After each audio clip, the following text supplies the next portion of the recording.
I will never forget that afternoon at the animal shelter. A long corridor, peeling walls, the heavy smell of disinfectant mixed with wet earth, and the relentless barking of dozens of dogs coming from every direction like a wave that never stopped. My husband Rodrigo and I walked behind our son Lucas, trying not to lose sight of him in the middle of all that noise and movement. Lucas walked slowly, hands in his pockets, eyes scanning each kennel with an almost scientific attention. He hadn't said a single word since we walked in. Just as he hadn't said one in the last 5 years. 5 years. I still catch myself counting. As if the number could tell me something I didn't already know. Lucas was born in August during a thunderstorm. The doctor joked that he had arrived into the world wanting to be heard, because he cried before he was even placed in my arms.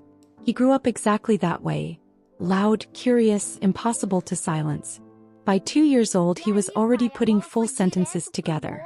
By 3 he was asking questions I didn't know how to answer. Why doesn't the sky fall down? Why don't fish get thirsty? Why do you cry when you're happy, Mom? Rodrigo used to say, laughing, that Lucas had been born with a microphone in his throat and no volume button. Everything changed on an October afternoon, when Lucas was 3 years old. We were at a park. He was running ahead of me along the stone path, with that way he had of running, arms spread wide as if he were about to take flight. I slowed my pace for a moment to tie a lace that had come undone. Just that. Just 1 second with my eyes on the ground. When I looked up, there was a man standing in the middle of the path with a dog on a leash. A large, agitated animal that barked suddenly with a violence that echoed between the trees. Lucas braked so sharply that he fell. The dog lunged forward, the leash went taut, and for 1 instant, just 1 instant, the animal's teeth grazed my son's arm before the owner managed to pull it back. Lucas sat on the stone path, staring at his own arm. There was no blood. Almost no mark at all. The man apologized 10 times, flustered. I picked Lucas up, examined every inch of his skin, told him everything was fine, that it was just a fright, that it was already over. The next morning Lucas didn't say a word. I assumed it was temporary, that quiet children sometimes retreat into after a scare. But the days passed. Then the weeks. Then the months. And the words, all those words he had accumulated with such delight, simply didn't come back. The diagnosis took time. It's okay Selective that you don't mutism, wanna talk some right said. now. We can Acute just sit trauma with quietly. dissociative Your response, parents and said I are here others. to listen when you're There were ready. speech therapists, I child know this has been psychologists, challenging, a neurologist but who based on what spent I've 40 observed minutes today, I examining feel very Lucas while he watched optimistic her about with the that progress we can unnerving make calm he together. had developed. It's okay As that if he you had don't learned to wanna live talk inside right an now. aquarium and observe We the can world just from the sit other side of the quietly. glass. He Your understood parents everything. and I are He here to followed instructions, nodded, pointed, Adopting a wrote new things down. friend won't He was replace intelligent, anyone, sometimes but it unsettlingly will so. bring more But the love voice had into gone the away, and family. no specialist knew quite where it was being kept. The first time Lucas said anything was 18 months after the incident in the park. Rodrigo was watching a documentary about wolves on TV. Lucas was lying on the rug, drawing, apparently paying no attention. Then when a sled dog appeared on screen, a husky with blue eyes, pulling a sled across the snow, Lucas lifted his head, looked at the screen and said clearly, "It runs fast." Rodrigo spun around so abruptly he knocked the remote off the couch. We both froze, not daring to breathe, afraid that any movement might shatter it like glass. Lucas looked back down at his drawing. He said nothing more. But he had spoken. It only happened with dogs. Only with them. On a program, in a book illustration, in a photo on someone's phone. Sometimes 1 word. Sometimes 2. Never more than that, and never with people, never in response to a direct question. Just those small eruptions of language that appeared and disappeared like I know this sparks. is incredibly Our new difficult, but healing psychologist is was called possible. Dr. We Sarah. will address the She was a trauma woman with gently, a calm together, voice and there is every unhurried reason to be gestures, hopeful. who had a I know habit this of is pausing for a incredibly long difficult, moment but before healing is answering, possible. as We if will every address the question trauma deserved to be gently, held for a together, while and there before is it was every reason addressed. to be hopeful. After listening It's to okay that you everything, don't she wanna was talk quiet right for a now. time, We can and then just sit said something that quietly. knocked the Your ground from parents under and I me. are here to I listen know when it you're feels ready. risky, but I dogs know are this the has been only door challenging, that's still but left based on open. what I've observed Maybe today, it's worth I feel knocking on very it. optimistic about the Rodrigo was progress we can against make it. together. I was too at first. Since that October in the park, we had kept Lucas away from animals with an almost obsessive care. The idea of taking him to a place full of unknown dogs filled me with an anxiety I couldn't quite name.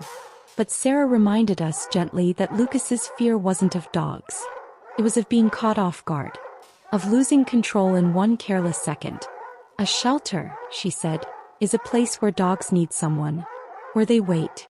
Where they don't attack, they ask. On the day we went to the shelter, Lucas woke up earlier than usual. He said nothing about it, he never did, but I found him sitting on the edge of his bed with his sneakers already on, staring at the window. The shelter was in an industrial neighborhood on a cobblestone street. The staff member who greeted us was named Karen, a woman with close-cropped white hair and a green apron, the kind of person who seems to have been born inside an animal shelter. She greeted Lucas directly without the condescension adults sometimes use with quiet children. She simply said, "You can go wherever you like. There's no rush here." Lucas looked at her for a second. Then he walked in. The corridor was long, poorly lit, and the noise was immense. A young Rottweiler threw itself against the bars as we passed. Lucas stopped, looked at the dog straight on for 3 full seconds and kept walking. A beagle whined. A mixed breed barked without stopping. A long-haired dog pushed its muzzle through the bars in our direction. Lucas watched everything but didn't stop. Karen walked a few paces behind us. At a certain point she came close and said in a very low voice, "There's one at the end." I don't know why, but I had a feeling it might be worth him seeing. At the far end of the corridor, in a kennel in the darkest corner, there was a dog unlike all the others. He was a medium-sized mixed breed, sandy-colored with a dark patch around his right eye, the kind of face that looked like it had been drawn by a child. But there was nothing childlike about the way he was lying in the corner, his head between his paws, eyes open and fixed on the wall in front of him. He didn't bark when we approached. Didn't move. Didn't look up. Karen said his name was Bob. He had been found tied to a lamppost 3 months before, with a handwritten note around his neck. The note said, "I can't anymore." Since then Bob ate just enough to survive, neither bit nor threatened anyone, but he also didn't respond. Not even to his own name. Several families had seen him and walked away. His silence frightened people more than any bark. Lucas stood in front of the kennel. 5 seconds. 10. 15. Then he crouched down slowly, placed his knees on the cold cement floor, and brought himself to the dog's eye level, and said in a low voice I hadn't heard in 5 years, "I get like that too." Bob raised his head. Not suddenly. Slowly, the way someone remembers with difficulty how that is done. His eyes found Lucas's.